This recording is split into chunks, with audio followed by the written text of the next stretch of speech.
Mes chers collègues, nous reprenons en recevant les représentants de la Direction générale de la concurrence, de la consommation et de la répression des fraudes, la DGCCRF, que je remercie d'être présente aujourd'hui, avec notamment Monsieur Léonard Brudieu, qui est sous-directeur, Monsieur Paul-Emmanuel Piel, chef de bureau, et Madame Marie Pic, adjointe au chef de bureau. Vous nous expliquerez vos fonctions respectives.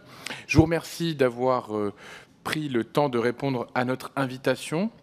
Alors, nous avons, en tout cas j'ai eu, ainsi que Monsieur Vogetta, qui est connecté en Zoom avec nous, l'occasion de discuter avec vous, ou la DGCCRF plus largement, à de nombreuses reprises, notamment autour de la question de l'encadrement de l'influence commerciale. Et nous avons toujours, même 2 ans après l'entrée en vigueur de la loi influenceur, vous en doutez, un grand nombre de questions. Je sais également à quel point, en tout cas à mon sens, les moyens de la DGCCRF sont insuffisants eu égard aux missions qui sont les siennes. Et nous avons à plusieurs reprises, avec mon collègue Vogetta d'ailleurs, défendu des amendements pour augmenter vos moyens.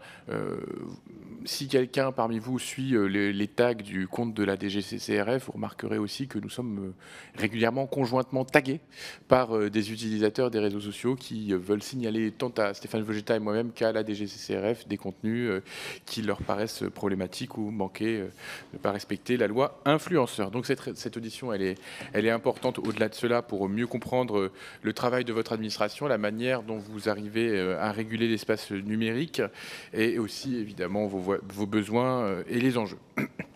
Je vous donnerai la parole pour une intervention liminaire de plus de 10 minutes qui précédera notre échange sous forme de questions-réponses, à commencer par celle de Madame la rapporteure. Je vous remercierai également de nous déclarer tout intérêt public ou privé qui serait de nature à influencer vos déclarations et vous rappelle que l'article 6 de l'ordonnance du 17 novembre 1958 relative au fonctionnement des assemblées parlementaires impose aux personnes auditionnées par une commission d'enquête de prêter serment et de dire la vérité, toute la vérité, rien que la vérité. C'est pourquoi je vous demande, l'un après l'autre, donc M. Brudieu, M. Piel et Mme Pic, d'activer votre micro successivement en levant la main droite et en disant « Je le jure ». Non, je le jure. Je le jure. Je le jure. Je vous remercie et vous avez donc la parole, selon votre convenance, pour vous répartir la parole. Bien, merci Monsieur le Président. Je vais faire un propos liminaire pour vous présenter rapidement la DGCCRF, les moyens de la DGCCRF sur le plan humain, technique et financier. On vous remercie au passage pour votre soutien sur les différents amendements que vous portez pour renforcer les moyens de la DGCCRF et vous verrez que c'est utile. Un point qu'on a préparé spécialement, d'analyse un peu statistique, spécialement préparé pour cette audition à votre demande et le questionnaire que vous nous avez transmis sur l'état des lieux récents en matière de signalement avec l'outil la DGCCRF du gouvernement Signal Conso en matière d'influence commerciale et avec une analyse sur les différents réseaux qui existent avec un focus sur TikTok, on y reviendra. Et pour terminer par les enquêtes, un bilan des enquêtes engagées par la DGCCRF sur le sujet des influenceurs, quelques illustrations. Si vous avez des questions, comme vous voulez, soit à la fin, soit vous m'interrompez, aucune difficulté avec ça. Donc pour commencer, la DGCCRF, pour vous dire que c'est une administration de vérité, c'est une administration qui s'occupe de la police du commerce, notamment en matière de loyauté de l'information des consommateurs, et donc qui vérifie les allégations en matière de commerce, et bien évidemment la vérité des allégations, et c'est quelque part la police du mensonge.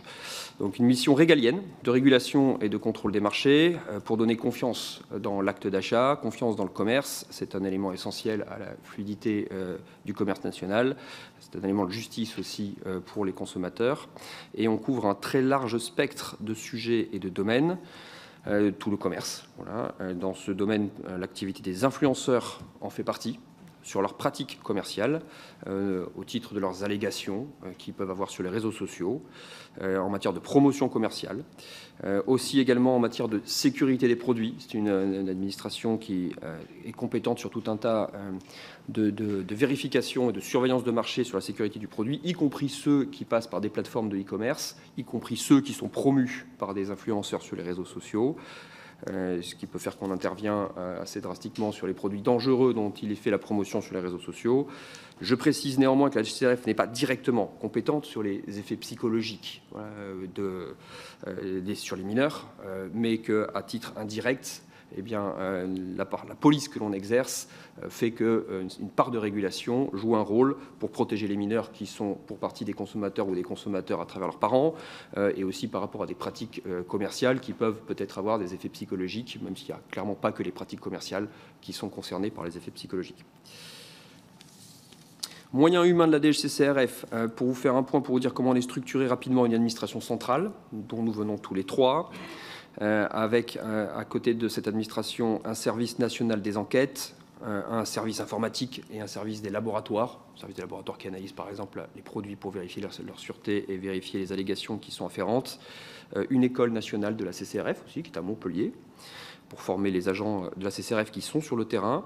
Et c'est environ 450 agents en administration centrale pour la programmation et la coordination des enquêtes, pour la partie support, GRH, service informatique, et vous verrez en matière d'informatique, j'y reviendrai, que c'est nécessaire pour les réseaux sociaux, et aussi pour piloter, contribuer aux côtés des cabinets ministériels dans la réforme de politique publique.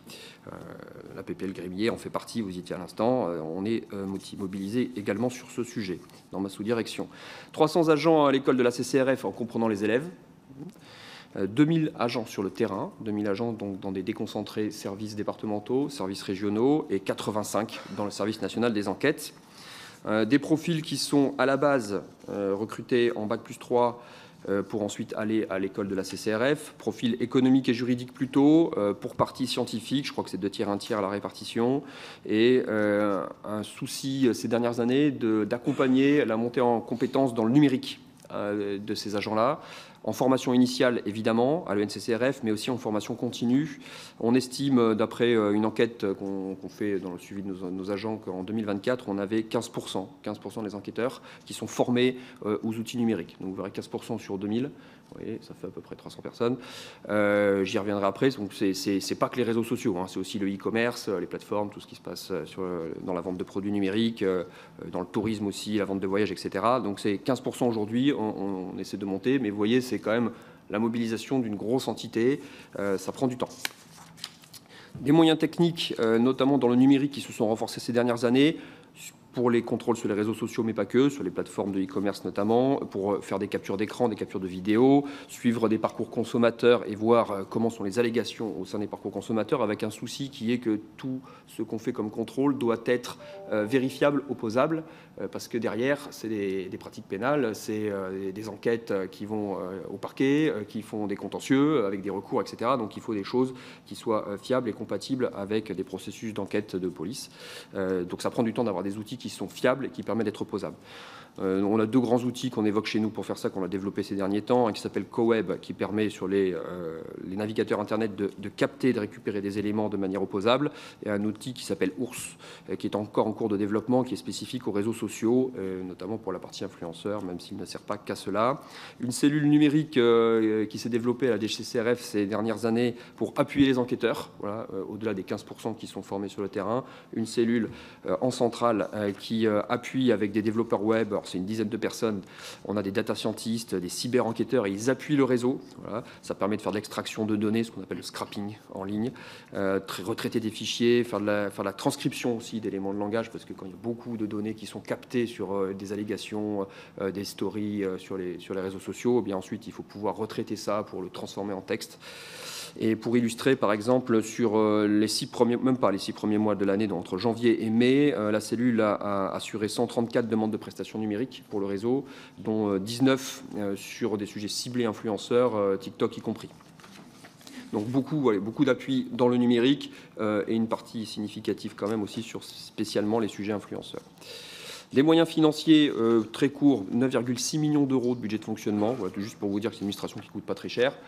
Alors que je ne dirais pas ce qu'on rapporte en amende, beaucoup plus que cela, mais ce n'est pas l'objectif. On rapporte beaucoup plus en confiance dans le marché. Voilà. Donc pour une administration de moins de 10 millions d'euros par an, on peut renforcer les moyens, comme vous le soulignez en introduction.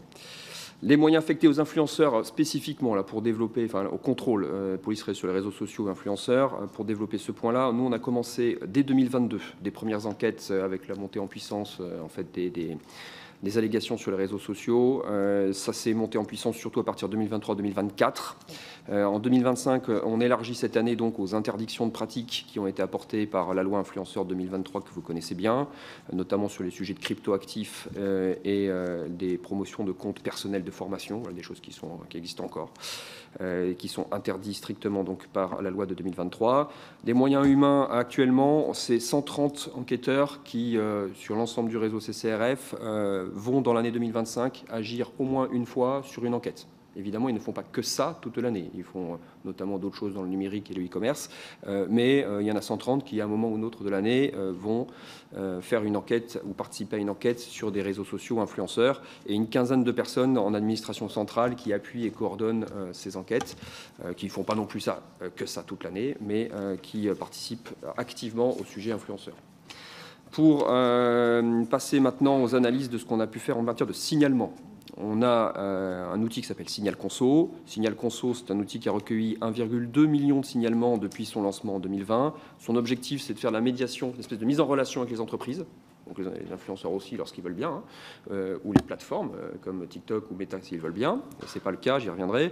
Mais cette plateforme, donc, elle recense des signalements, ça met en relation avec les entreprises, ça permet parfois de trouver une solution, tout ça sous la surveillance de la DGCCRF, et ça permet aux enquêteurs de cibler les contrôles derrière et aussi d'avoir des éléments pour aller chercher, initier leurs enquêtes.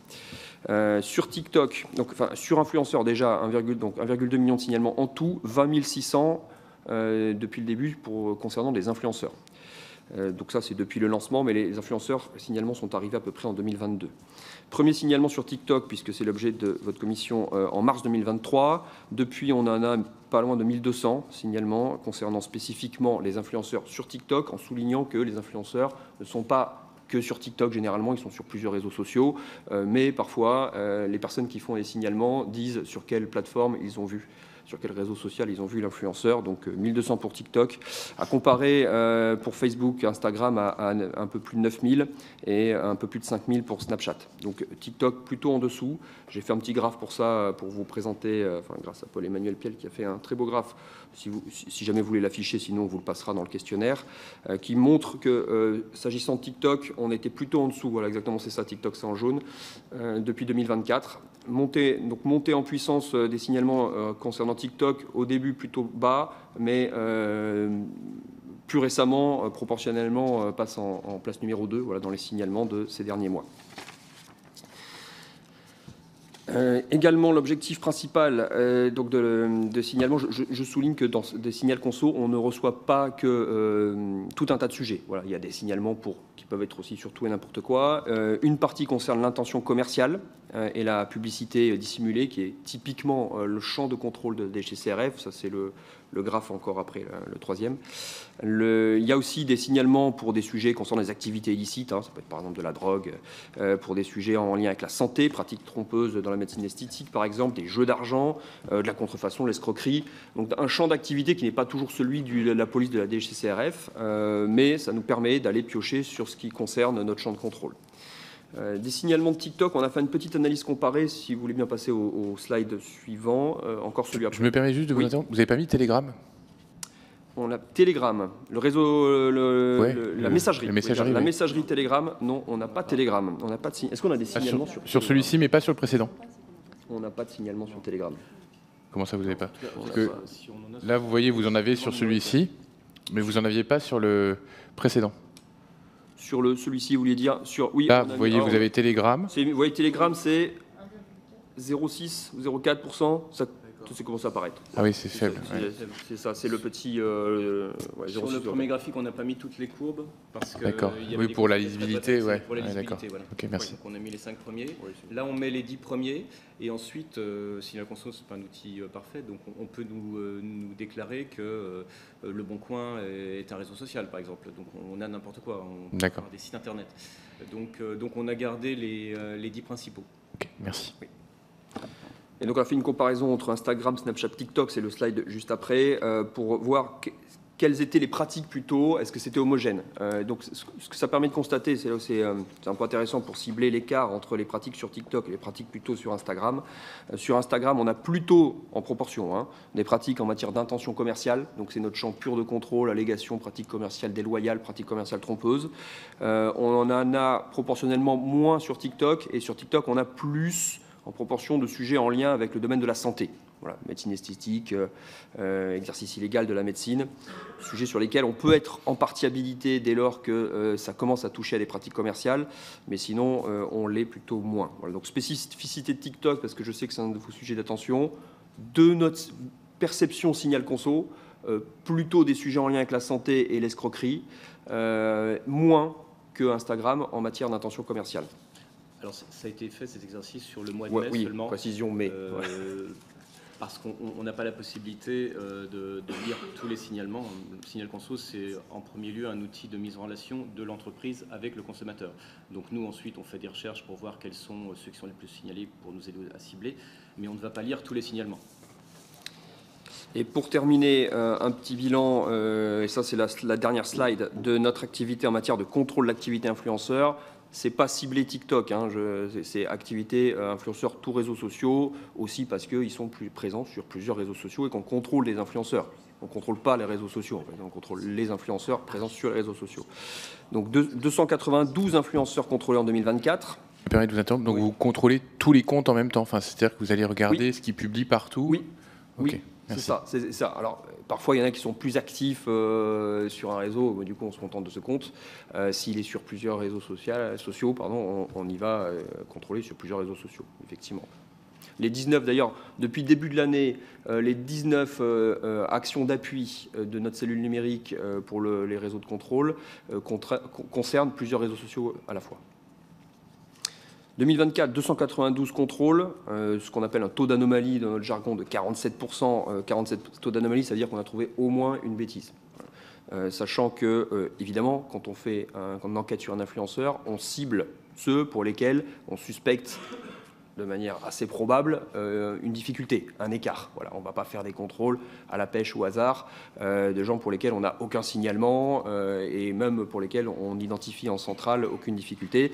Donc on fait des ciblages qui expliquent. Ça ne veut pas dire donc que 47% des influenceurs présentent une anomalie en général, ni quand d'ailleurs on fait d'autres enquêtes dans des secteurs. Les taux d'anomalie, c'est sur les entreprises ou les influenceurs ciblés et donc a priori déjà ceux qui ont une difficulté, mais ça représente quand même le fait qu'il y a quand même encore beaucoup d'écarts, en tout cas en matière de pratiques commerciales trompeuses. C'est l'essentiel de notre champ d'action. En 2025, jusqu'à présent, donc de janvier à mai, on en a fait 96 enquêtes qui sont en cours ou terminées, et on devrait en faire environ 250 cette année. C'est le volume d'enquêtes pour lequel on s'est préparé sur 2025. Et ça veut dire aussi que derrière, lorsqu'on en fait 250, en fait, ce sont plusieurs milliers qui sont vérifiés. Parce que ça, je vous parle d'enquête, mais en amont, on fait des pré-vérifications pour faire nos ciblages. Il y a des ciblages à partir de signal conso. Il y a aussi un travail en administration centrale de différents bureaux sectoriels qui vont voir sur les réseaux sociaux qui est dans tel domaine. Et ensuite, ça permet d'identifier qui potentiellement pose une difficulté, ce qui n'est pas tout à fait une enquête, ce n'est pas suffisant pour une enquête, mais ça permet de dire, tiens, on va proposer cela à l'enquête. Et ensuite, on engage les enquêtes, ce qui fait les 250. Donc derrière, c'est plutôt plus de 1000 qui sont vérifiés. Donc vous avez les chiffres dans le tableau qui étaient à l'écran. 292 contrôles sur 2024, ça veut dire aussi que c'est 292 enquêtes, c'est 700 contrôles. C'est plusieurs contrôles qui reviennent plusieurs fois. Pour caractériser les pratiques, il faut souvent y revenir à 2 fois pour vérifier qu'il y a eu une continuité dans le temps de la pratique et pouvoir qualifier l'intentionnalité, puisque c'est quand même notre sujet, l'intentionnalité du délit de pratique commerciale trompeuse. 2024, pour terminer, c'est 80 environ injonctions administratives de se mettre en conformité, 6 sanctions administratives fermes, 13 PV pénaux qui sont transmis au parquet qui font l'objet de suites. Et vous dire que notre priorité, c'est sur les injonctions administratives, c'est d'engager les influenceurs à eux-mêmes faire une communication pédagogique, parce que c'est le meilleur moyen, de notre point de vue, de toucher l'ensemble des consommateurs et des personnes qui utilisent les réseaux sociaux. C'est pas tant le site de la DGCCRF sur lequel voilà, les gens qui sont sur les réseaux sociaux ne vont pas forcément, même si on peut faire la publicité de notre compte Instagram à cette occasion. Et donc c'est surtout les influenceurs qui, via leurs abonnés, quand ils en ont 1 million, 2 millions, 10 millions, lorsqu'ils font une communication qu'on veut pédagogique à leur égard, là ça touche beaucoup de monde. Voilà. Ces derniers temps, vous avez eu un influenceur dont je tairai le nom, mais qui était issu de la télé-réalité, qu'on a enjoint pour corriger donc ces pratiques passées, à faire une communication pédagogique pour raconter à tous ses abonnés qu'il fallait faire attention en matière de copy trading, en matière de jeu d'argent, que les allégations sur les réseaux sociaux étaient pas forcément fiables. Et donc ça participe de notre action, c'est ça notre cible. Mais on peut pas, quand on a 292 enquêtes et 150 influenceurs qui sont en écart, on ne peut pas forcément aboutir à 150 communications parce que le cadre juridique fait qu'il faut qu'on soit en fin de procédure, ce qu'on appelle en fin d'injonction, pour pouvoir inciter l'influenceur à faire cette communication. Donc on compte environ une vingtaine de mesures de publicité depuis 2023 à peu près, voilà, qui sont des publicités pédagogiques sur réseaux sociaux et sites de la DGCCRF. J'aurai des exemples si vous avez des questions à cette occasion pour les évoquer, mais je vous propose moi de m'arrêter là sur le propos liminaire.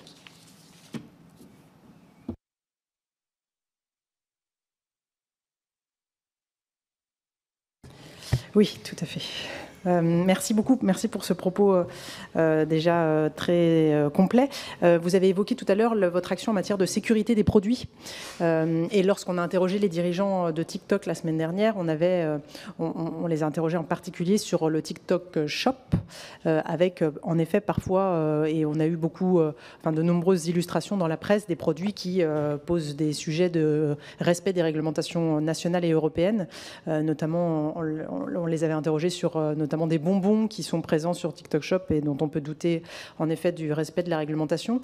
Donc ma question c'était, est-ce que voilà, vous avez des enquêtes en particulier sur des produits qui ciblent quand même de toute évidence un jeune public, je pense aux bonbons, voilà, sur TikTok en particulier. Et est-ce que vous avez sur ces plateformes, je pense à TikTok Shop, mais aussi la même chose sur Facebook ou Instagram, est-ce que vous avez une part des plateformes sur lesquelles il y a le plus de difficultés en matière de conformité des produits à la réglementation française et européenne?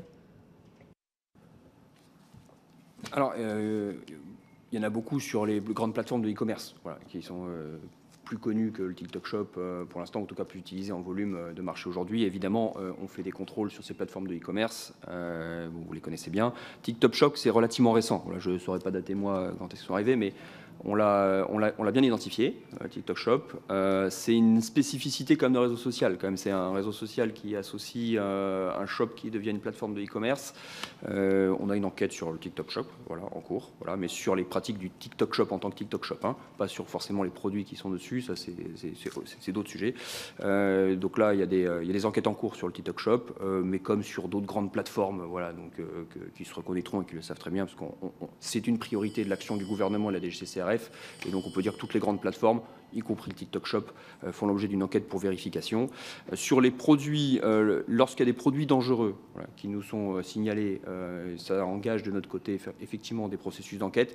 C'est un domaine dans la sécurité des produits dans lequel on peut aboutir à des demandes de retrait. C'est arrivé par exemple relativement récemment sur TikTok en lien d'ailleurs avec des influenceurs qui faisaient la promotion de crèmes cosmétiques, voilà, qui sont interdites, qui sont volumatrices du corps. En gros, c'est des crèmes interdites en France et donc c'est dangereux. C'est pour ça que là on a dû lorsque on demande à l'influenceur ou la personne qui le vend d'arrêter et que ça marche tout seul, tant mieux. Parfois, ça ne marche pas tout seul. Il faut aller un peu plus loin. Dans ce cas, ça peut aboutir jusqu'à des procédures qui sont un peu plus longues, mais de réquisition numérique, imposant en fait presque le retrait, en tout cas la suppression des données. Ça peut être dans un premier temps le déréférencement, ça peut être aussi la restriction d'accès aux données, voire jusque la suppression. On en a eu une sur TikTok en 2024, voilà, une affaire qui est allée jusqu'au bout de la procédure parce qu'il y avait une résistance, ça ne marchait pas tout seul de la part de la personne qui faisait la promotion et la vente de ces crèmes cosmétiques, et ça a permis d'aboutir. Voilà. C'était un petit peu long parce que c'est beaucoup d'échanges, c'est aussi les premiers peut-être avec TikTok, que TikTok se place dans une position qui est celle celle essentiellement du cadre européen, qui est celui du règlement DSA, et que parfois, lorsqu'une administration nationale, notamment sur le début du règlement DSA, lui demande d'agir, on ne se comprend pas forcément. Toujours est-il qu'en tout cas, sur ce cas, ça a permis d'aboutir en 2024. Il y en a sûrement d'autres en cours en 2025. C'est pas moi qui pilote ces enquêtes-là directement, donc je ne les connais pas de tête, mais oui, il y en a. Merci. Alors, on va parler de l'application de la loi influenceur déjà. Vous posez une question simple. Est-ce qu'aujourd'hui, pour la faire appliquer pleinement, il manque encore un décret d'habilitation de la DGCCRF? Un décret d'application du Premier ministre, mais oui. Pardon, d'application pour habiliter? Ah, pour habiliter. J'ai dit d'habilitation. Deux questions. Ah oui, d'habilitation. Oui. Oui et non et oui. C'est-à-dire que la loi influenceur... Vous nous éclairez bien. Ouais, non, mais je vais développer. La loi influenceur, elle a fait l'objet d'une ordonnance en novembre 2024 pour adapter en fait sa configuration au cadre européen, puisqu'il y avait une difficulté de coordination avec le cadre européen. Donc depuis l'ordonnance de novembre 2024, elle est applicable en France, pour les influenceurs qui sont établis en France, pour les influenceurs qui sont établis à l'étranger, mais qui agissent donc en France. Là, il y a un truc qui s'appelle le principe du pays d'origine. Ça suppose une procédure dérogatoire spécifique pour aller chercher ces gens-là, parce qu'il faut passer par l'État membre en question, que ce soit l'Irlande, la Belgique ou Luxembourg.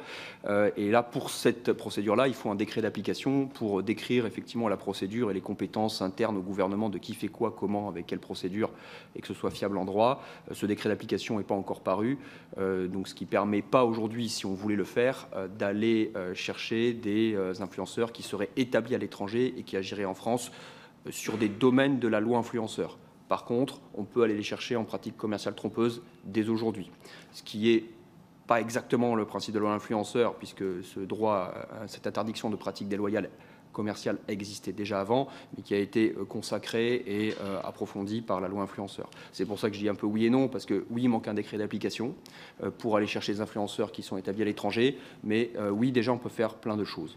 Et sur le dernier point qui était l'habilitation, oui, parce que votre point était aussi habilitation, oui. Bon, le décret que j'ai évoqué, ce n'est pas tant un décret d'habilitation, c'est un décret de procédure. L'habilitation, c'est la loi, ce n'est pas tout à fait un décret.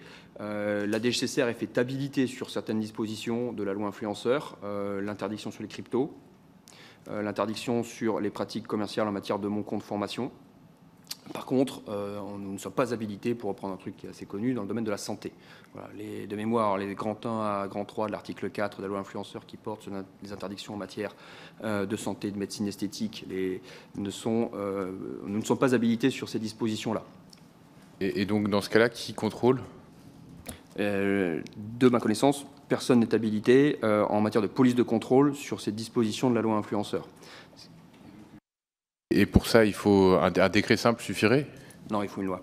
Il faut une loi? Oui, c'est une Donc là, ce disposition que vous dites, législative c'est qui qu'il y permet a une d'habiliter. disposition qui est incomplète là, enfin qui n'est C'est pas ça, applicable. oui, tout à fait. Alors, c'est l'interdiction. L'interdiction s'applique, c'est-à-dire que quelqu'un qui s'estimerait lésé par cette pratique-là pourrait, par exemple dans la médecine, pour avoir l'ordre des médecins, par exemple, il dit « moi je suis lésé par des gens qui font de la pratique de la médecine, de la publicité pour la médecine illégale ». Alors la publicité pour la médecine, la médecine esthétique, par exemple, c'est interdit. Je m'estime lésé, c'est interdit, donc je vais au civil pour demander un préjudice. Ça, c'est possible déjà aujourd'hui. C'est pas la police, c'est la justice. Par contre, la police avec des sanctions administratives derrière, il faut une disposition législative et effectivement, la DGCCRF, nous ne l'avons pas pour ces pratiques-là. Bon, je suis surpris de l'apprendre aujourd'hui, alors même qu'on a eu des échanges et que ça n'a jamais été remonté depuis. Et même lors de notre rapport d'application, on n'avait pas eu cette discussion-là. Donc, voilà. C'est peut-être parce que je le dis plus clairement, mais c'est aussi pour dire que nous sommes, alors peut-être au sein du gouvernement, il a fallu un temps pour se dire aussi qui est habilité. C'est qu'à un moment, il faut que le gouvernement prenne position pour dire, bon, est-ce qu'il faut une police pour cela et qui est-ce qu'on habilite La DGCCRF, on est plutôt en base dans les pratiques, compétents dans les pratiques commerciales. Voyant que dans le domaine de la médecine esthétique et de la chirurgie esthétique, il y a quelque chose qui peut s'apparenter aux pratiques commerciales, nous sommes ouverts et plutôt volontaires pour être habilités là-dessus. Mais pour cela, il faut qu'on arrive à faire passer un amendement. On a tenté, par exemple, dans la PPL Fast Fashion, Donc là, dans la PPL Fast Fashion, on a soutenu, on a préparé pour le gouvernement, je crois qu'il a soutenu, un amendement qui permet de rajouter dans la loi influenceur une interdiction de publicité pour la fast fashion sur les réseaux sociaux, et on a rajouté l'habilitation CCRF au passage pour que ce soit efficace d'un coup, et je crois que ça a été adopté tel quel. On a voulu aussi soutenir à cette occasion des amendements pour élargir notre habilitation à la santé, pour évoquer le cas précédent, mais ça faisait cavalier dans cette loi, donc ça ne pouvait pas passer. Mais il faut trouver un autre vecteur. Mais en fait, nous, on est à disposition pour servir de vecteur. Il ne faut pas hésiter à nous contacter, vous le savez. Aujourd'hui, pour monter en puissance, donc vous avez besoin d'être habilité éventuellement. Est-ce que vous avez besoin de ressources, de personnel supplémentaire?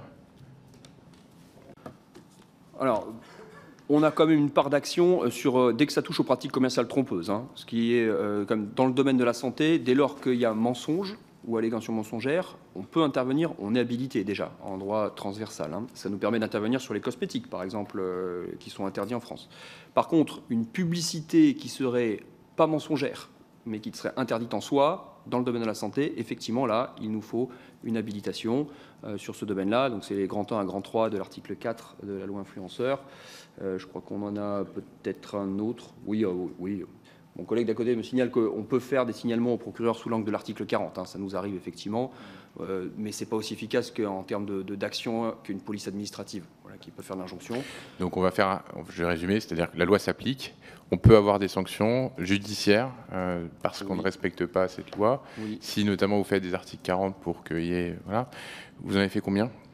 Je ne sais pas vous dire sur l'article 40, là, de tête. Alors pour l'article 40, on a commencé à le mettre... Prenez votre micro, s'il vous plaît. Excusez-moi.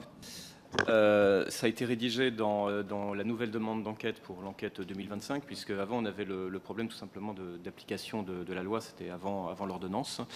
Donc là c'est en cours, en tout cas on a fait une enquête avec des axes produits ou services,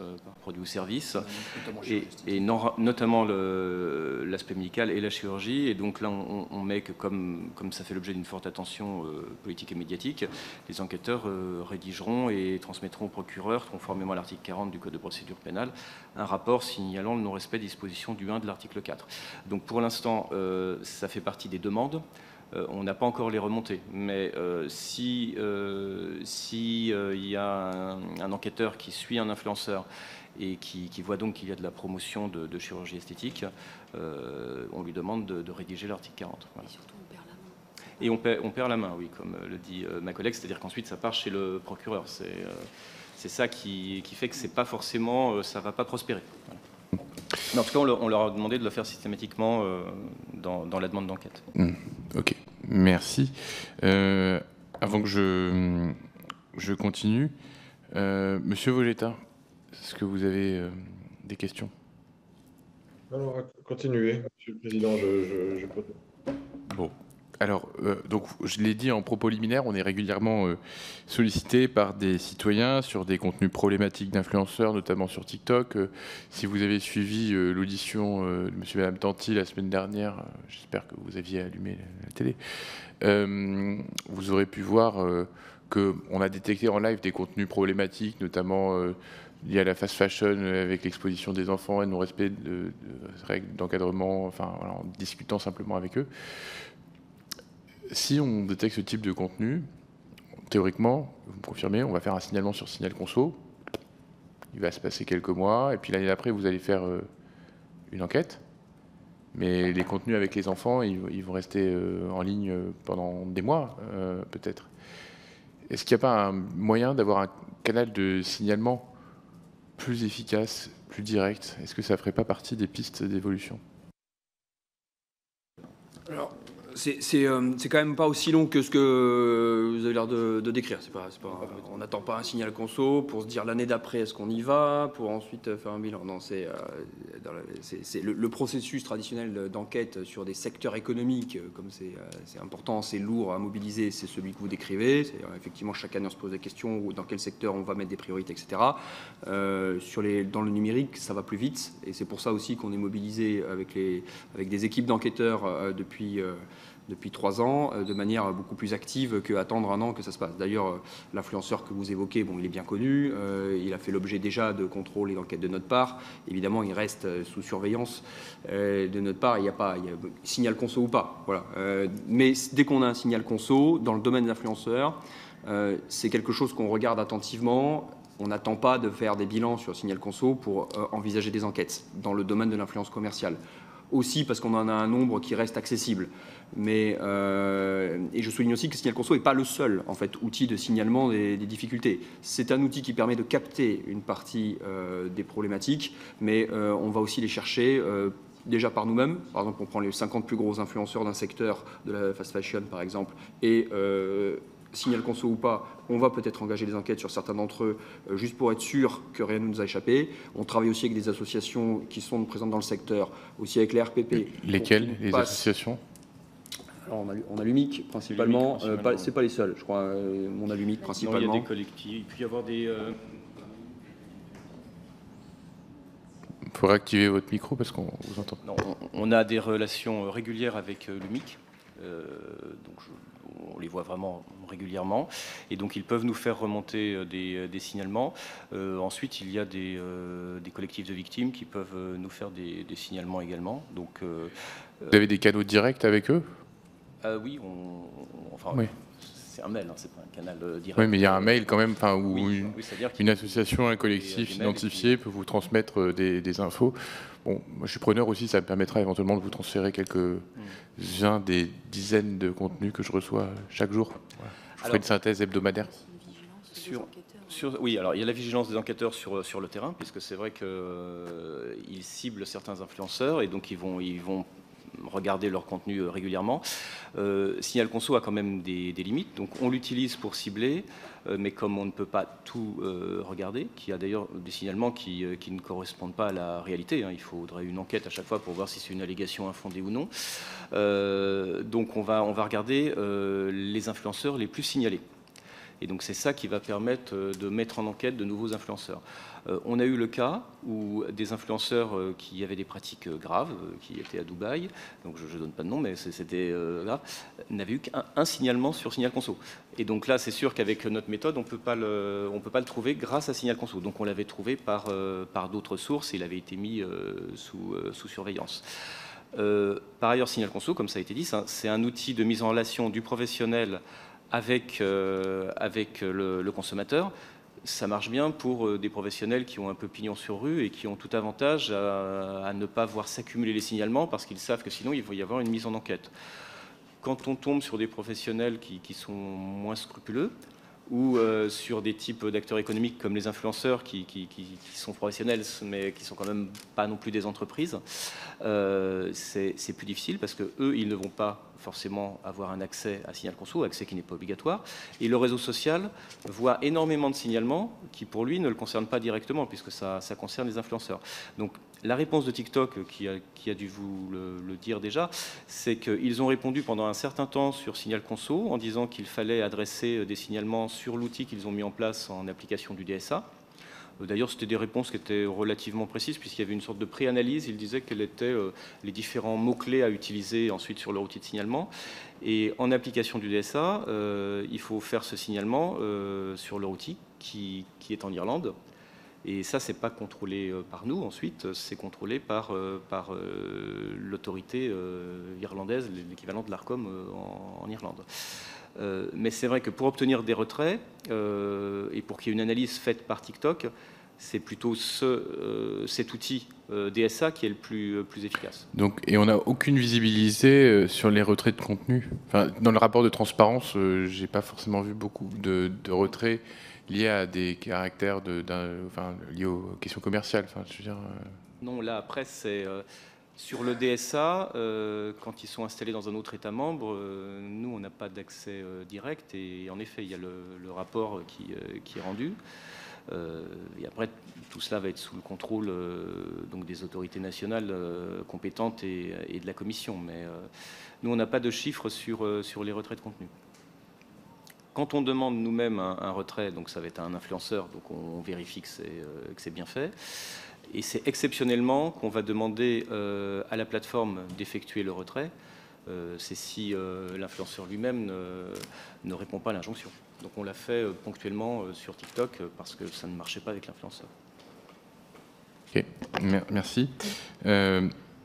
Donc, si je vois un contenu problématique sur TikTok, par exemple, qu'est-ce que vous me conseillez de faire? Si vous voyez un contenu problématique sur TikTok, on vous conseille, deux choses. De le déclarer dans le cadre de l'outil prévu par TikTok en application du règlement DSA, voilà, puisqu'il y a quand même cet outil et que ça peut fonctionner, même si nous, on n'a pas de visibilité pour vous dire à quel point ça fonctionne. On espère que c'est le cas et que c'est aussi sous le contrôle des autorités irlandaises. Et deux, vous pouvez aussi le déclarer sur Signal Conso, je vous le suggère, parce que ça permet à la DGCCRF d'avoir cette information et de pouvoir engager une enquête si on estime qu'il y a une difficulté qui est dans notre compétence. Est-ce que vous regardez tous les jours les signalements qui vous arrivent? Alors, les enquêteurs, alors nous non, au niveau de l'administration centrale, pas à notre niveau, mais les enquêteurs et les bureaux, ou peut-être pas tous les jours, mais très régulièrement. Tous les jours, tu me confirmes, tous les jours. Je ne sais pas si on pourrait s'engager à dire que tous les jours, parce qu'il y a le samedi et le dimanche aussi, mais oui, très régulièrement. Plus spécialement sur les sujets influenceurs, parce que c'est des choses qui vont très vite, que presque même sur d'autres domaines. Donc samedi, dimanche, c'est le moment où il faut que je mette une story de contenu problématique, si j'ai bien compris. Non, mais en fait, on reçoit tous les jours un rapport de signal conso quand on est en département ou en région. Donc, en fait, on a tous les signalements du département qui ont été faits jour après jour. Mais là, ça ne marchera pas. Mais pour les signalements numériques, c'est pas localisé, si? Là, le problème, c'est que ces signalements-là risquent d'être avec l'entreprise TikTok, et donc avec ce SIRET. Et donc, est-ce que vous recevez tous les jours un signalement avec l'adresse de la personne qui fait le signalement? Ou... Ça, c'est de la cuisine interne. Oui, mais là, le signalement, il arrive jusqu'à vous. Est-ce que si je signale un contenu TikTok, il y a un agent qui le voit? Oui. Mais bien sûr. C'est quel département, alors? Oui, ça va être si le consommateur, il y a des champs dans Signal Conso, a renseigné un département, ça va être la direction départementale de ce département qui va recevoir un rapport automatique, influenceur ou pas. Hein. Il y a plein d'autres sujets dans le département qui se passent et les équipes CCRF en département reçoivent donc un rapport qui explique les différents signals conso reçus, pas que influenceurs. Après, en administration centrale, là on a des bureaux sectoriels, dont un de Paul-Emmanuel Piel sur le domaine du numérique qui comprend le pôle influenceur de Marie-Pic. Et là, on va regarder, peut-être pas tous les jours, mais régulièrement, en plus des équipes de terrain, en plus, on va regarder ce qui correspond à des influenceurs, quel que soit le département, y compris s'il n'y a pas de département qui a été renseigné. Et donc, on va avoir ça sous cet angle. Donc, Madame Pic, je m'adresse à vous. Vous avez une synthèse. Est-ce que vous pouvez nous décrire concrètement voilà, comment ça se passe, matériellement? Qu'est-ce que j'ai pas compris? Qu'est-ce que vous voulez que je vous décrive? En gros, je fais des signalements sur Signal Conso samedi soir 23h parce que j'ai vu une story avec une pub illégale pour des bonbons chimiques, j'en sais rien, sur TikTok. En fait, tout dépend du nombre d'informations que vous rentrez dans l'outil, dans l'application. C'est-à-dire que est-ce que vous mettez le nom de l'influenceur, est-ce que vous mettez le réseau? Et c'est ça qui va déterminer qui va recevoir, si ça va arriver dans le département du siège social de l'influenceur, à condition qu'on ait l'information, bien entendu. On n'a pas l'info. Donc moi, j'ai pas l'info, je suis sur TikTok, je mets TikTok. Mais parfois, les consommateurs qui suivent régulièrement des influenceurs ont plus d'informations que ce qu'on pense. Ils savent où habite la personne, donc ils peuvent éventuellement donner le département d'habitation. Sinon, effectivement, ce sera le lieu de département de TikTok, donc Paris. Voilà. Enfin, le siège social de TikTok France est à Paris. D'accord. Donc du coup, les départements de Paris reçoivent finalement la plupart des signalements numériques. Oui, mais on a aussi un outil qui nous dit que quand on commence à avoir beaucoup de signalements sur une entreprise, on a un rapport qui nous dit attention, vigilance, il y a un... Et par exemple, si... c'est pas parce que vous signalez le samedi qu'on ne le verra pas. On a un rapport le lundi de tout ce qui a été... Et donc dans ce cas-là, continuons. Il se passe quoi? Ça dépend du signalement. Le bonbon problématique sur la story ou sur le live de je ne sais pas quel influenceur. S'il y a 3 signalements, que c'est un influenceur qui n'est pas encore mis en enquête, Le plus probable, c'est qu'on ne va pas le voir, parce que ce n'est pas affecté à un influenceur en particulier. Si le consommateur n'a pas dit que c'était dans un département particulier, donc c'est rattaché à l'entreprise TikTok, donc en effet, ça va être dans tout le flot, et ça va passer sous le radar, puisque nous, on va chercher, pour rajouter des nouvelles mises en enquête, les influenceurs les plus signalés. Parce qu'on a énormément de signalements, déjà qui sont mal affectés, et puis les signalements ne sont pas tout le temps très très clairs. Donc une fois qu'on a mis en enquête un influenceur, là, d'après notre fiche TN, donc c'est-à-dire notre demande d'enquête, l'enquêteur doit aller contrôler les signalements sur Signal Conso pour avoir de la matière, et puis il doit essayer de faire le plus rapidement possible des copies d'écran. Donc alors c'est pas vraiment le problème sur TikTok, mais sur d'autres réseaux sociaux où les contenus sont très éphémères. Le risque, c'est que quand on lit qu'il y a un signalement, surtout si le consommateur a attendu 2-3 jours, le signalement signale quelque chose qui n'est plus sur le réseau social. Et donc, ce n'est pas avec un signalement qu'on va pouvoir faire un procès-verbal. On est obligé d'avoir un constat sur le réseau social. D'où, quand on voit qu'il y a pas mal d'activités sur un influenceur donné, la mise sous surveillance, où là, on a des outils numériques qui ne peuvent pas faire tous les influenceurs. Là, pour l'instant, il y en a une vingtaine qui sont mis sous surveillance. Ça demande énormément de capacité de stockage. Et ce n'est pas parce qu'on stocke toutes les vidéos qu'on va pouvoir facilement identifier les contenus problématiques, puisqu'on avait une influenceuse célèbre qui, à un moment, se filmait 16 heures par jour. Et donc, ce n'était pas 16 heures par jour un contenu commercial, ça pouvait être 5 minutes, et pas tous les jours.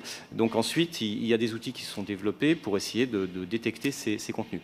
Mais si c'est seulement 2-3 signalements sur un influenceur qui n'a pas de SIRET, et donc le SIRET, c'est celui de TikTok, le plus probable, c'est qu'on ne va pas le détecter immédiatement. Il n'y a pas quelqu'un qui le suit déjà s'il n'a pas été mis en enquête. Et donc, c'est uniquement si ça commence à prendre de l'ampleur qu'on va le rajouter à l'enquête. Et il sera suivi à partir de cette date. Et est-ce que ce système ne devrait pas évoluer pour être plus agile ? Si, alors après, Signal Conso a été conçu plutôt comme un moyen d'intermédiation entre entreprises et consommateurs, pas comme un moyen de faire des réponses. C'est Réponse Conso qui nous engage à faire des réponses, et le problème de Réponse Conso, c'est que ça ne prend que le pire de Signal Conso, puisque c'est les gens qui ne sont pas contents de Signal Conso qui vont faire remonter à Réponse Conso. Et donc là, en effet, on est sûr qu'il va y avoir une affectation. Donc, nous, en centrale, on essaie de voir ceux qui sont le plus signalés pour pouvoir voir tous les signalements et répondre de façon agile. Il faut développer de nouveaux outils.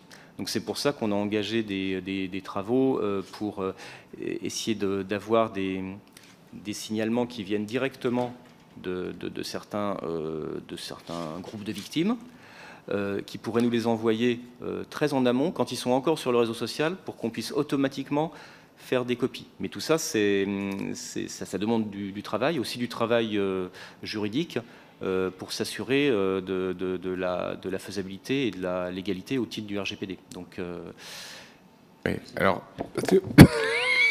Pardon. Excusez-moi. Parce que nous, on a des gens qui nous ont dit « Bonjour madame, vous avez fait un signalement le X concernant une entreprise. » Voilà, je prends par exemple TikTok France. Malgré le relance, l'entreprise n'a pas souhaité lire votre signalement. Voilà, par conséquent, les recruteurs ont reçu votre signalement, ils peuvent décider de contrôler ou non, etc. Oui, ça c'est un peu le truc classique, j'ai l'impression, parce que la plupart du temps, finalement, les entreprises ne vont pas lire le signalement, mais par contre, vous avez éventuellement de traiter, si j'ai bien compris, s'il y a plusieurs signalements. Donc c'est peut-être c'est une incitation, en fait, au signalement en masse, puisque sinon, si je signale une fois un contenu problématique, il n'y a quasiment aucune chance qu'il soit vu. Oui, il y a comme un sujet, c'est comme un sujet aussi de moyens de priorisation des moyens de l'État. C'est qu'un seul signalement sur une entreprise, je ne parle même pas forcément des influenceurs, donne pas lieu à une enquête par défaut ou par principe. On ne fait pas une enquête pour chaque signalement, ça ne marcherait pas. Mais si c'est pour un produit, un sujet dangereux ou un produit qui pose une vraie difficulté, généralement, il n'y a pas qu'un signalement. Ça arrive très vite en masse. Alors, mettons que vous soyez une autorité de police administrative. Moi, je transpose. Je suis policier, je me mets un feu rouge. Je regarde, je verbalise tout ce qui passe. C'est pas compliqué, c'est simple. Action-réaction. Pourquoi c'est pas possible, on a l'impression, pour la DGCCRF ? Je ne suis pas sûr que le parallèle puisse être fait comme cela, et d'ailleurs, il n'y a pas de policier derrière chaque feu rouge. Non, mais par contre, quand je me mets au feu rouge, ou que je me mets là sur une voie rapide, tous ceux que je flash, ils sont flashés. Alors déjà, c'est pas pareil, parce que quand ils sont flashés, on sait qu'ils sont dans l'illégalité, alors que là, on a des signalements, par exemple, telle influenceuse était au restaurant et elle n'a pas dit qu'il y avait une intention commerciale. On n'a pas la preuve encore. C'est-à-dire que le problème dans nos pratiques commerciales trompeuses, et c'est pourquoi d'ailleurs souvent ça prend plusieurs années, c'est qu'il faut établir que les faits et une publicité avec l'absence de mention commerciale, ça arrive très souvent, ça. Action-réaction, non?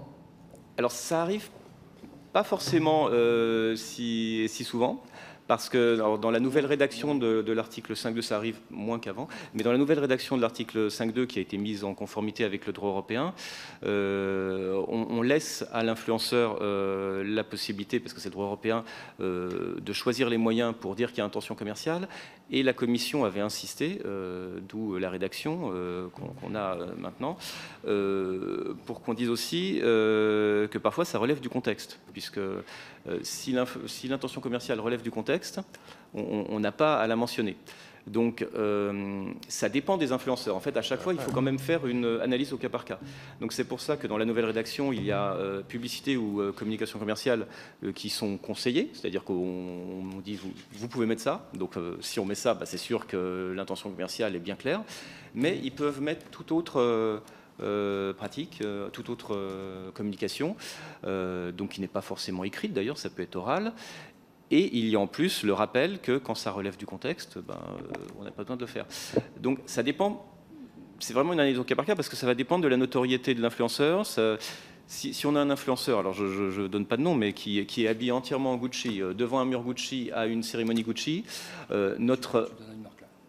oui, bon, il y en a plusieurs qui sont avec Gucci, donc ça ne donne pas le nom de l'influenceur. Là, l'analyse juridique qu'on a faite, enfin, on a demandé au bureau juridique, mais il y avait une demande justement de nos enquêteurs qui demandaient est-ce qu'on met un PV. Ça a été de dire non, parce que dans ce cas, ça relève du contexte. C'est-à-dire que le consommateur moyen se dit, bon, c'est une pub Gucci. Je vais reprendre notre exemple avec le feu rouge, parce que ça veut dire deux choses. Je ne sais pas ce que vous appelez le feu rouge sur les réseaux sociaux, mais un influenceur, si c'est le feu rouge, qui est sous enquête, oui, il est sous suivi d'enquête, donc dès qu'il va passer la ligne rouge ou qu'il va dépasser la limite de vitesse, pour prendre l'exemple du radar, on va avoir l'élément de preuve et on va pouvoir agir. Donc quand il est en enquête, il est sous surveillance. Mais à côté de ça, ce n'est pas exactement comme un feu rouge, parce que l'écart, il n'est pas binaire. C'est ce qu'expliquait Paul-Emmanuel Piel. Dans le domaine des allégations commerciales, il faut prouver l'intentionnalité et il faut prouver aussi qu'il y a bien une caractéristique trompeuse à l'allégation. Un influenceur, par exemple, très connu, qui est sponsorisé par une grande marque de sport et dont tout le monde sait qu'il est sponsorisé par cette marque de sport, s'il apparaît sur ses réseaux sociaux avec les chaussures de cette marque de sport, même en les montrant en gros plan, il n'y a pas besoin de marquer là, je suis pas d'accord collaboration commerciale, parce que... Je me permets de vous interrompre, mais ce n'est pas l'esprit de la loi, en tout cas. Je vous le dis, clairement, ça ne va pas. Voilà. Si je ne connais pas cet influenceur, je suis sur TikTok, je peux être très facilement exposé à un contenu, je ne connais pas en fait la personne. Donc en fait, ça ne va pas. Voilà, je vous le dis. Je peux me retrouver avec n'importe quel contenu qui m'est projeté et présenté par l'algorithme, je n'ai pas de contexte. Donc si vous m'expliquez qu'un influenceur dont il est de notoriété publique je ne... Voilà. Alors, on va refaire une loi où on va supprimer la DGCCRF. Il y a deux options. Mais je rigole sur la deuxième option. Mais non, mais c'est même pas une option. C'est parce que la DGCCRF le fait dans le cadre qui est prévu par le droit. La loi, je veux dire, la loi, elle ne dit pas que le contexte doit primer. Non. Il faut, dans les pratiques commerciales trompeuses, il nous faut une intentionnalité, parce que c'est un délit. Et il nous faut une caractéristique tenant compte des circonstances et du contexte. C'est du droit européen et c'est aussi dans le droit national. Et ça fait partie, moi ce que je souligne, c'est que ça fait partie de notre analyse. C'est pour ça que ce n'est pas binaire. C'est-à-dire que ça ne peut pas être un radar automatique. Voilà. Ça nécessite un traitement humain à un moment, c'est pour ça qu'il y a des enquêteurs, pour voir qu'est-ce qui ressort des circonstances et qui pose la question telle que vous la posez. Est-ce que quelqu'un qui débarque sur le réseau social et qui voit cette story peut être trompé? Si la réponse est oui, mais ça nécessite une analyse aussi par un homme, si la réponse est oui, alors on peut aller vers la caractéristique de pratique commerciale trompeuse, mais encore faut-il qu'il va falloir récupérer les éléments de preuve et caractériser l'intentionnalité. Alors, je vais juste lire l'alinéa 1 de l'article 5 de la loi du 9 juin 2023. La promotion de biens de service ou d'une cause quelconque réalisée par les personnes doit être explicitement indiquée par la mention, etc. Ça, c'est ce qu'on avait écrit quand même.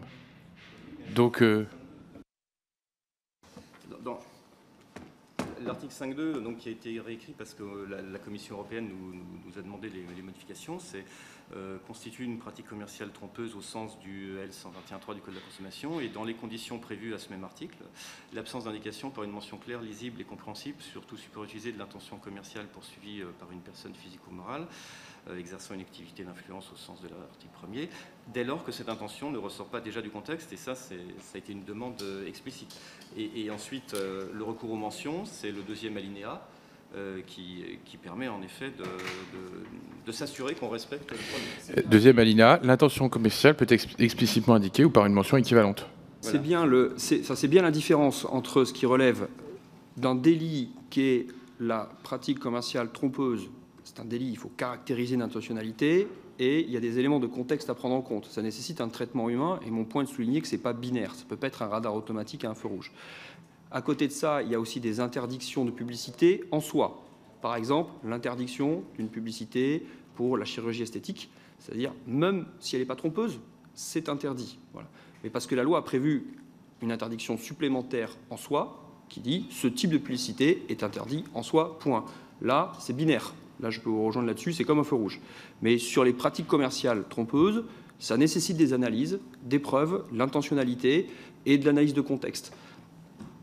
Bon, ben, tant pis, on va refaire une autre loi influenceur, mais voilà. On va refaire une ordonnance, j'en sais rien, mais en fait, vous voyez bien que ça n'est pas adapté à la publicité qu'on peut voir sur les réseaux sociaux. Ou alors que la définition de contexte que vous employez n'est pas la bonne. Parce que pour moi, le contexte d'une publicité, ça n'est pas d'aller forcément cliquer. C'est un peu comme, vous savez, quand on met un astérisque tout petit, en fait, on considère que c'est pas de la bonne information. On est d'accord. Donc là, le contexte, il faut le prendre de manière restrictive, alors que là, vous nous donnez une interprétation extensive de la notion de contexte. Non, je ne vous donne pas l'interprétation extensive. On vous dit qu'il y a l'analyse de contexte, ça nécessite une analyse au cas par cas et des enquêteurs. C'est pour ça que c'est des enquêtes qui sont pas binaires, qui ne peuvent pas être automatiques, puisque vous preniez l'exemple du feu rouge et des radars, ça ne peut pas marcher de la même façon. Voilà. Ça décide des enquêtes. Bon, et si je dis venez gagner beaucoup d'argent là-dessus, je vous promets des millions, ça c'est simple, non? Action-réaction. C'est plus simple. Donc théoriquement, on pourrait faire supprimer très rapidement ces contenus-là.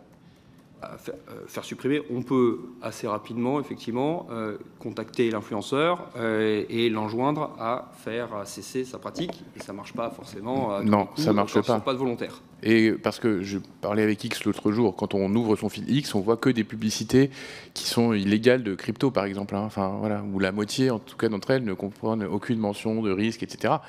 Bon, ça, c'est pas bien.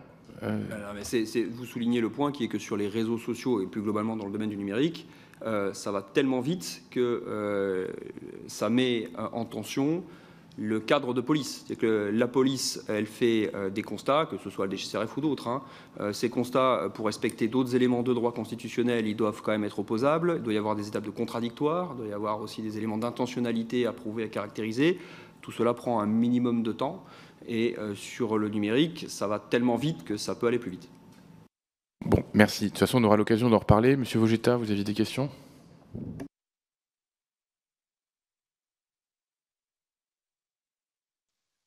Oui, pardon, oui, effectivement, j'étais un peu surpris d'entendre votre interprétation, mais effectivement, on aura l'occasion l'interprétation du contexte et de la définition de l'influence commerciale, mais on aura l'occasion de revenir dessus. Moi, la question que je voulais vous poser, c'était un peu plus large, c'était est-ce que ces derniers mois, ces 2 dernières années, donc depuis qu'on a voté le texte, que le texte a été promulgué le 9 juin 2023, est-ce que vous avez identifié de nouvelles dérives, de nouvelles formes problématiques d'influence commerciale qui ne sont pas couvertes par les textes existants? Que ce soit la loi influenceur, le code de la consommation et ceux que vous avez mentionnés? Non, nous, on souligne surtout le point qu'il y a des choses qui sont interdites désormais par cette loi, qui se développent et pour lesquelles ça nécessiterait qu'on puisse avoir une habilitation de police administrative pour être plus efficace, notamment dans le domaine de la santé, de la médecine et de la chirurgie esthétique, comme on l'a évoqué tout à l'heure. Après, de nouvelles pratiques différentes de celles qui seraient couvertes par la loi, je ne crois pas, mais aussi parce qu'on a quand même un spectre des GCCRF qui est celui des pratiques commerciales. Voilà, sur les réseaux sociaux, il existe tout un tas d'autres pratiques potentiellement répréhensibles ou qui choquent, mais qui ne sont pas forcément dans le domaine du commerce. Voilà, donc notre réponse est sur un champ assez restreint. Bien sûr. Est-ce que vous avez des signalements liés à l'activité commerciale qui consiste au métier ou à l'activité d'agent OnlyFans, à savoir ces personnes qui sont des agents d'influenceurs, surtout d'influenceuses, de créatrices de contenu qui vendent du contenu coquin ou pornographique sur la plateforme OnlyFans, et ce qui donne lieu à une activité assez rémunératrice pour elles, mais parfois aussi pour les agents qui ne sont pas toujours très intentionnés et qui éventuellement pourraient voir leur promotion être signalée. Est-ce que cela vous dit quelque chose? Est-ce que vous avez passé ces signalements? Non, ça me dit rien, et Paul-Emmanuel Piel et Marie-Pique après moi non plus, mais on va regarder dans les signals conso si on a des évocations d'OnlyFans plus spécifiques pour vous répondre cela dans le questionnaire qu'on enverra ex post. Mais là, de tête, là, c'est pas quelque chose qui est ressorti de manière suffisamment massive en tout cas pour que ça nous vienne évidemment à l'esprit. D'accord. Merci. Bon, je crois qu'on arrive un peu au bout de cette audition. Désolé d'avoir fait part d'une forme d'agacement. C'est pas à votre rencontre ni à l'encontre des agents qui travaillent. C'est vous qui faites les lois. Je salue voilà, l'engagement, mais c'est juste qu'il y a toujours quelque chose d'assez frustrant de voir le décalage entre les ambitions qu'on a et l'application dans la réalité. Et cette frustration, c'est pas simplement la mienne, c'est celle aussi des citoyens qui nous sollicitent pour me dire « Mais attendez, j'ai vu ça, c'est toujours en ligne, c'est toujours là. Comment ça se fait ?» Voilà. Donc... bref, il y a encore du pain sur la planche et on y travaillera dans les prochains mois. Merci.